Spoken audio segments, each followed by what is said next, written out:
The Fertility Podcast is here to help you understand more about your fertility, and for the last 8 years has published a lot of conversations with experts and people sharing their stories. It's now going back to its roots, giving you people's lived experiences once again to give you comfort in knowing there's a community of people who get it, so you find commonality, be inspired, and know you're not alone. Started by me, Natalie Silverman, a former patient, once I was pregnant after fertility treatment, I later joined forces with Kate Davis, an independent fertility nurse consultant, who is now your host. And here she is. Hello. Well, this is a bit weird and a bit scary. I'm not going to lie. It's me sat here all on my own, no Nat.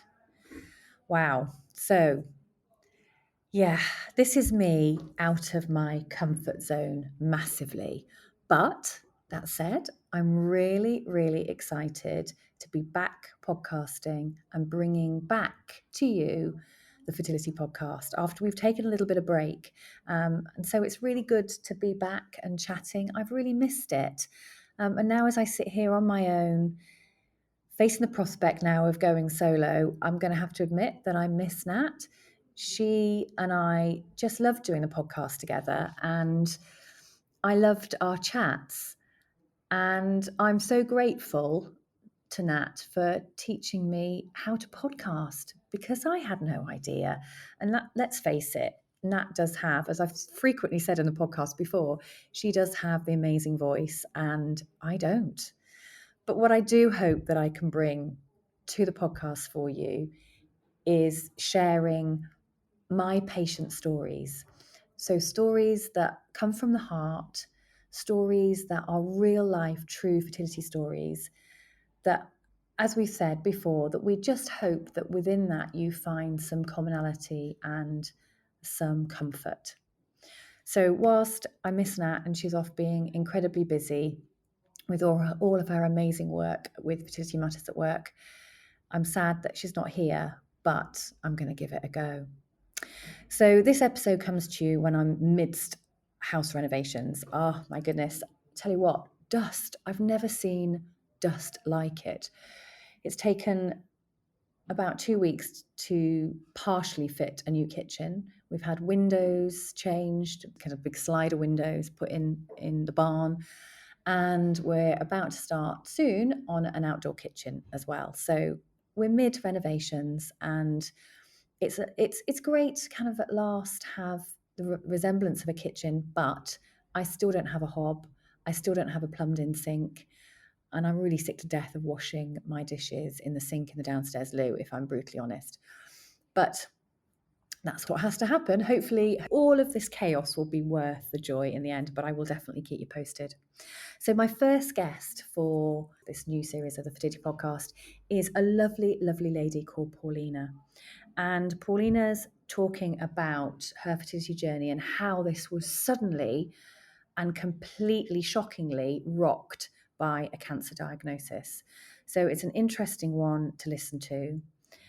She tells us how she found out about a cancer diagnosis and what this then means for her fertility journey. So I hope you find it an interesting listen. I'd love to hear your opinion, especially as this is the first episode of me going solo. So please be kind, but let me know what you think. Here's Paulina. So, Paulina, welcome to the Fertility Podcast. It's lovely to have you here. It's lovely to be on here. Thank you so much for inviting me. Oh no, it's a pleasure. Now, I have to do a little bit of an apology actually to everyone listening, because it's actually rush hour in my office. Not in my office, outside the window of my office, it's rush hour. So it's got pretty busy. So if you hear lots of car noise, I'm really, really sorry. We're recording this at just gone 5 in the evening. So it's inevitable. We've got a bit of car noise. So apologies for that. But let's get down to talking about you, Paulina. And I came across you on Instagram and I found your story really interesting, because it's a story that is not really talked about a great deal. Mm-hmm. And I think it's just great to bring awareness of it. So please launch in. Tell us about your fertility journey and what's been going on. Oh, thank you very much. I mean, before my diagnosis, I'd never heard of it myself either. So I felt like I was the only one in the world that had this kind of diagnosis. So my diagnosis is something called a borderline ovarian tumour, which means it's not cancer, but it's also not cancer. You're kind of in that middle stage where it could turn into it could not. You're kind of every 6 months for my checkups. I don't know if I've got another 6 months to go or I'm going to get the diagnosis. It came around in September 2020, right in the middle of COVID. I was I've always had really heavy periods. I thought that was something that was normal because it happened to me every month. I gained a lot of weight, and all of these kind of symptoms I had, I blamed on PCOS, which I was diagnosed 4 years earlier. So anything that I had as a symptom, I just blamed on PCOS and thought, you know what, I've had it for 4 years now, let's get on with it. I knew something was wrong. I can't tell you what it was. It's something really silly that my dog, who doesn't really like cuddles, used to come and lie on my stomach for about a month. And I Wow. thought, oh, why are you here? You're never really that bothered about it. My mum is a nurse herself, and she thought, why don't you just go get checked up? I think you're worrying about it. Go check that everything's okay. Once again, I just thought it's PCOS, and I kind of just left it at that. I did call during COVID about 5 times to say, look, can you book me in for an ultrasound? I just want to check that everything's okay.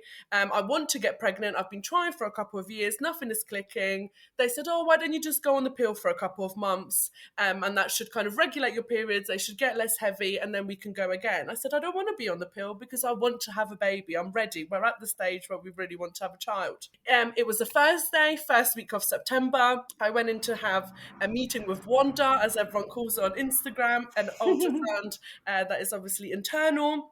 As nicely I can say it, the doctor was just inside me for a little bit too long, and he kept asking questions. Are you in pain? I thought, no, I'm definitely not in pain. Have you been in pain recently? I thought, no, I've never had a period cramp, which, I am very lucky, but I do bleed really, really badly. He said, are you sure? And he was, taking lots of photos for a good 20 minutes. I've never sat in the office that long, in the doctor's office, getting pictures done. I tried to look at the monitor to have a look what is there, but you kind of just see a black screen. I have no idea what my tubes and ovaries look like from that perspective. Alarm bells must have really started to ring with you then at that point. Immediately, I obviously thought of the worst case scenario, but the worst case scenario at that point was just, I've got lots of kind of follicles when you have PCOS. There's probably lots of them. They're enlarged. They might have to put me on medication. That was probably the worst thought at that moment of time. He said, a doctor will call you, soon. I'm used to them saying, within the next 5 working days. He just said, soon. Friday morning, I got a doctor's call straight from the hospital. It was an anonymous number. I was in the car with my nan. I still remember I was on the motorway and they said, is this Paulina? You've had the scan done yesterday. Unfortunately, we have found a tumour. We think it may be cancer. Wow. So let me just take you back to that moment then. There you are in the car. Yep. And you're told this, not even, you're not in a doctor's office where you can have support. You're there. Are you driving? I'm driving. You're driving with your nan in the car. Yep. And just kind of want to take you back to those feelings of getting that diagnosis, of being told that, and how, what was it like? How did you take it all in? How did your nan react? I mean, that must have been an incredible shock for you at that time. Tell us about that. Obviously, the word cancer, when it's thrown out, you think, I don't have long to live. It's a thing that affects 1 in 2 people now, and it's really scary. Cancer doesn't run in my family. That doesn't mean that it's not going to happen to me, but it was something that was quite far away from my family, and I just didn't think it would be something that I could potentially have. I was in tears. I was just listening to this doctor, and I think the only thing I caught at that moment was tumour and cancer. And can you get yourself into the hospital tomorrow? We need an MRI scan, a CAT scan, a full blood work, and another ultrasound. Can you get yourself in tomorrow? Obviously, Nan was next to me. She was I think she was trying to be really calm and don't worry, like it'll be okay. I was a mess to the point where I thought it was raining because I just couldn't see anymore. The first thing I thought of was, oh no, I'm losing everything inside of me soon and I'm never going to be a mother. I am a primary school teacher, so I'm around children all the time, and I just thought, why am I being punished for this? What on earth have I done to deserve this? And I was a mess for that whole night. And obviously the next day I had the MRI scan, had the CAT scan. I've never been to hospital before for that many appointments. I've never had a surgery in my life before either. So I have probably gone to the hospital over 100 times now in the last 2 years because of the blood works, the hormone panels, progesterone levels, all the checks that they've had to do. I feel like the hospital is my second home now. Yeah, I bet you do. So you've gone from having that diagnosis, that shock, being rushed effectively into hospital to have all of those investigations. Then what happened next? Because clearly they can't not treat you. And there was this concern then about, what is this? It was what is this? Has it spread? Is it in one place? An MRI scan can show you a lot, but it can't show you everything until they cut you open, take it out and send it to pathology. The diagnosis first week of September, I was on the operating table on the 13th of October 2020, roughly about 5-6 weeks after. I would have probably been on the operating table a bit earlier, but COVID was a massive deal, making sure that I was negative and making sure that what they were doing was, of course, safe. So 13th of October 2020, I had my first operation, keyhole surgery, done by my gynecologist-oncologist that was already kind of taken over my case. I went in at 3:30, remember being an absolute mess. When I got down to theatre, the first thing that the anaesthetic doctor said was, we're doing a full hysterectomy, aren't we? No. I said, no, obviously I was absolutely bawling my eyes out. I thought, I am not going in there. They have no idea what they're doing. And the nurse kind of reassured me, you tell us, what are you doing? We need to know that you know what you're doing. I said, I know, but you've really scared me. I was going to say, talk about putting confidence in you right at that point when you're about to go under the knife. Awful. Obviously, I counted to 2. I was asleep, woke up, about an hour and a half later. I remember them roughly showing me pictures, but I was so out of it. I had no idea what I was looking at. I know there was lots of yellow. Well, obviously, that was my fat that they showed me. That's all that I remember on my stomach. I remember them obviously before surgery saying, if the tumour is quite large, which they said it was a tennis-sized ball. I knew it was a tennis-sized ball. The only reason I didn't feel pain is because I'm 6 foot tall and my organs were not being squished. If I was shorter, I would have felt the tumour earlier and maybe wouldn't have got to that size, is what they basically said. The tumour came out. They were able to keep my ovary at that point on my left side. They sent the tumour off to pathology. Again, when I came out of surgery, I was in a lot of pain. The gas air in your shoulders because they have to blow up your stomach to cut you. Excruciating pain. It was awful. I didn't realise how much I just used my stomach to sit and stand and go to the toilet. They sent off my tumour, which I called Henry. I don't know why I called him Henry. It was just part of my body and he just left. 2 weeks later, they said, unfortunately, when we were operating that tube and that ovary, we just can't save it. The tumour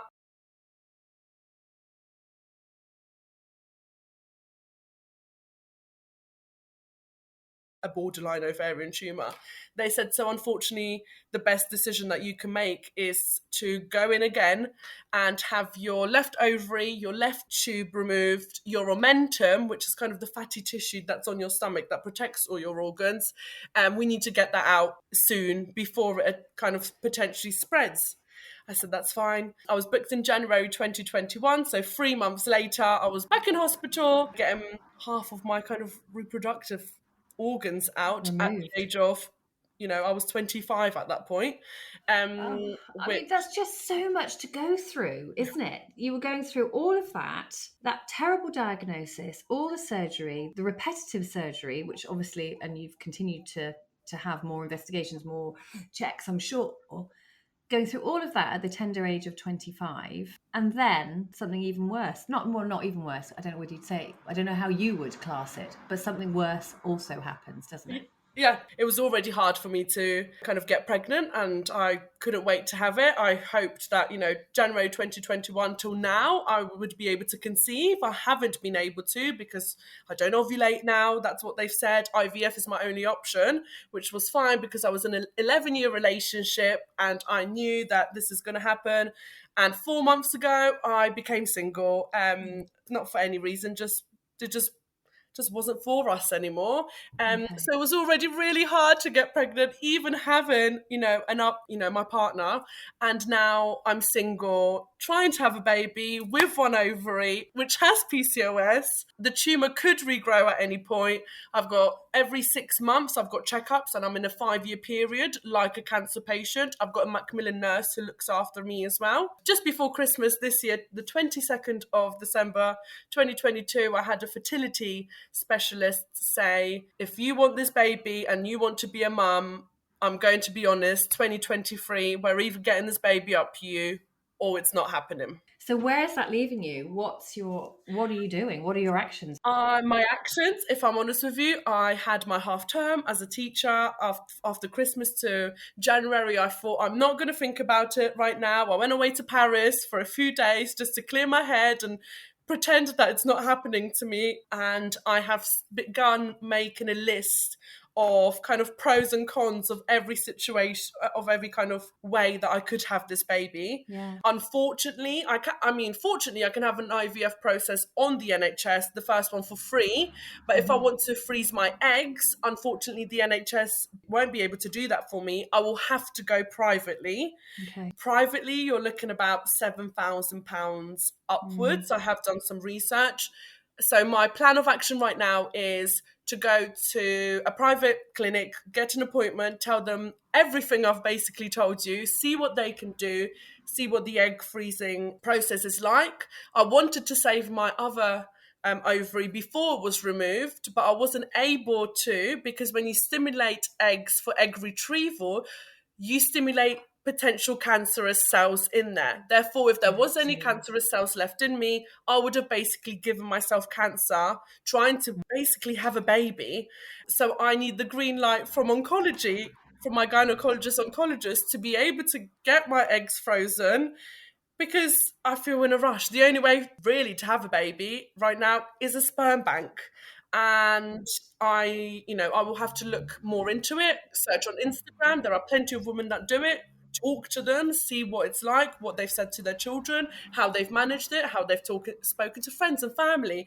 I would like to freeze my eggs if I can, so then I can use them when I, have my fairy tale and fall in love again and have that person that I want to have children with, my own children at that point.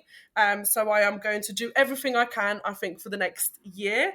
But I feel like every time I get close to having this baby, it gets further away. And I don't know when I have to just go, it's just not supposed to be, because I'm a fighter. I've never let any of this get me down. I love working. I have a cry and then I deal with it, talk to my friends, etc. But no one's got the diagnosis that I do. I've only met 3 people on Instagram that have the same diagnosis as me. One of them's in the UK and 2 of them's in Australia. So it's nice to talk to them, but they don't have children. So I feel like I need to kind of find a way to get this baby inside me. I completely understand that. And, talking to you and you telling me all of the really difficult things that you've been through, all the trauma, you're sitting in front of me and, luckily Paulina and I can actually see each other on the screen. You're sitting in front of me and you've just got the biggest smile on your face.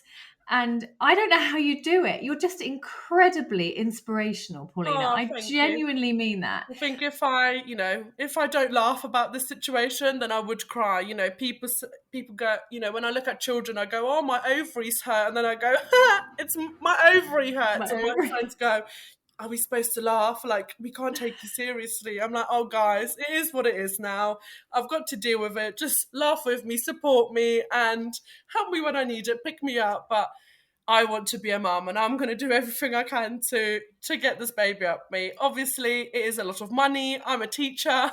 We're all striking out there, and it's really hard. I don't have a bank of mum and dad, unfortunately, to help me out with this. So I am literally by myself to be able to fund this. So that's the first step, really. That's the first step, absolutely. Well, I have absolutely no doubt the way that you are so motivated, determined that you will get your dream. I can just see it. But I totally appreciate that there are steps and hurdles that you've got to go through to get to that point. Yeah. And it sounds as well that you've got this amazing support network around you, which is great. And I know, you know, from looking at your Instagram, which, are you happy to share your Instagram? So yes, of course. It's called Ovary Off because obviously I've taken one of my ovaries off. And there's a naughty word that says off as well, and I just want to kind of, you know, get it out there. So yeah, Ovary Off. Ovary Off. So go and follow Paulina because she's just so inspirational. And we know that the Instagram community is just amazingly supportive. And if you can find some common ground, and for you, Paulina, it's obviously been tricky finding people that are in your situation, but do you know what? You found some people, which is great. And I really hope that by you raising awareness, by talking about what you've gone through now on the podcast, that actually, you never know, there might be somebody else listening that could be thinking or being concerned about this and not knowing where to turn. So before I let you go, could you share perhaps just one thing that you maybe wish you'd known way back when that would have made a difference to where you are now, that you could share with our listeners that might help them on their journey going forward? I think the main one would be kind of listen to your body and don't let the doctors think they know what your body is doing. You know your body very, very well. And it might be absolutely nothing and you're just worrying yourself. But if you think that you've got that butterfly feeling in your belly and you go, something's wrong, I can feel it, go to the doctors and don't let them, you know, don't take no as an answer. Make them do the test that you want. Find out what test you need. If it's a hormone panel or an ultrasound, just listen to your body and don't take no as an answer because you definitely know something's up. Totally agree. Fantastic advice. I'm always saying that we need to become our own fertility experts in all of this. And that is a really empowering way to be. It's been amazing, as I said, talking to you. Thank you for sharing your story, but in such a lovely way that has just been so inspirational. Thank you. Wow, that was so interesting. Wow, what a way to get such a significant diagnosis when you're driving the car. I just can't imagine how difficult that must have been for Paulina to deal with that at her age. Now, I do want to say that a diagnosis of ovarian cancer is incredibly rare. It mostly affects women over the age of 50. So to be Paulina's age is just incredibly, incredibly rare. And obviously her diagnosis was a borderline ovarian tumour, and as opposed to a definitive ovarian tumour. But regardless, she still needs follow-ups and, you know, have to keep a really close eye on how things are for her in the future. But just to give you an idea of what to look out for, because I think it's important to talk about all these aspects that impact on women's health, and we don't talk about them enough. And it's really important that as women that we become really aware and empowered of our bodies so that we can look out for things that might not be quite right. So the most common side effects of an ovarian tumour are kind of noticing bloatedness, perhaps feeling pain and tenderness in the abdomen, feeling that you've got reduced appetite, that maybe you're feeling fuller quicker than you would normally do, and also that perhaps you have a need to pass urine more urgently and definitely frequently. So those are kind of like the main symptoms. There are lots of other things that are associated with it, but those are the main symptoms. But it is really hard to diagnose ovarian tumour, and often women do present to their doctor quite late, and clearly because a lot of those symptoms can be related to something else as well. But I think, as Paulina mentioned, if you're really not sure feel that something's not right, but you're just not sure, it's so easy for us all to attribute it to something else. And in Paulina's case, she was attributing it to polycystic ovarian syndrome. But actually, if you really feel that something isn't right, then do go and see your doctor. You're never wasting anybody's time. And I know it's so hard to get in with our GPs these days, but do persist if you need to. That's something that I feel that I'm always saying a lot, is that persist, keep going back. Despite all of that, I've been completely overwhelmed when I talked to Paulina, just how kind of she just deals with it all with such a smile on her face. And I was so privileged. I could see Paulina while we were chatting. I really do hope that when you're listening, you can hear that smile on her face. I had the privilege of seeing it, but I really hope that you could hear that smile on her face. And she is a truly inspirational lady, and I wish her all the very best going forward, hoping that she stays fit and healthy, and also that she is able to create the family that she really wants and desires. I'm sure you'll all join in with me in hoping that for her. She was a lovely lady to chat to, and I'm so grateful I had that opportunity, and I hope you enjoyed it too. Please do rate and review the podcast, as it's brilliant for other people to know what you think. Even just hitting follow or subscribe wherever you're listening to this podcast really helps other people know it's worth a listen. Also follow Kate on her Insta, which is Your Fertility Nurse. And if you'd like to book in a consultation with Kate to understand more about your fertility and reproductive health, visit yourfertilityjourney.com.